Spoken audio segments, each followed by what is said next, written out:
Les comptes publiés par les équipes d'un grand groupe exigent une oreille fine et un bon coup de baguette. Chez Société Générale, le contrôleur financier orchestre des milliards de données financières et les met en musique.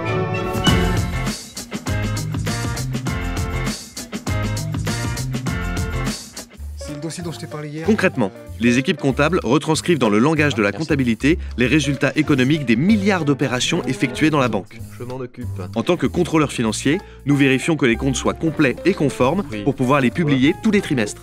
Tous les 10 du mois, on doit valider ce qu'on appelle des arrêtés comptables. Autant dire que c'est un peu tendu. Il y a 3 temps dans le contrôle. Le contrôle de premier niveau consiste à vérifier de manière indépendante de la production que ces données ont bien été saisies et traduites en langage comptable conformément aux normes. On a repéré une anomalie dans les saisies. Les contrôleurs de niveau 2 ont une vision globale des données de toutes les équipes. Ils vérifient que tout est cohérent et correct. Je pense qu'il y a effectivement un problème. Il faut que je fasse un point avec l'équipe business. Une fois tous les contrôles effectués, les documents sont envoyés aux organismes externes, commissaires aux comptes, impôts, régulateurs, pour validation officielle. Une autre partie de notre métier consiste à s'adapter aux évolutions des normes comptables. C'est une science qui évolue. Les données à fournir dépendent de la norme et c'est le régulateur qui donne le ton. Et donc là, sur la partie consolidation, ils ont quoi comme position? On passe la clé en mineur ou en majeur?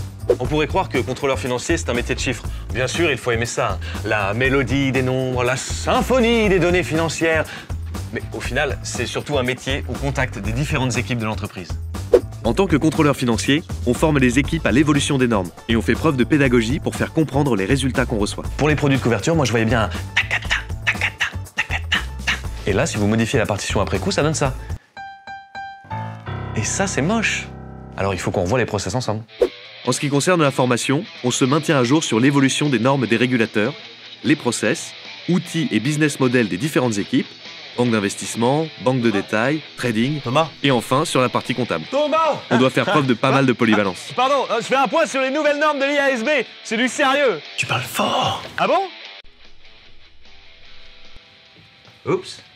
Après la période d'arrêté comptable, on travaille sur des projets de long terme. On collabore avec les différentes équipes pour constamment innover et améliorer les process afin d'éviter la cacophonie. Là, on pourrait pas mettre en place des widgets et créer un outil dédié pour automatiser et synchroniser l'export? En analysant les comptes, on comprend comment fonctionne la banque. Notre métier, c'est de repérer les fausses notes et de s'assurer que tout le monde travaille en chœur pour présenter des comptes conformes à la réalité. On développe ainsi la confiance de nos clients, nos actionnaires, nos collaborateurs et celle des régulateurs.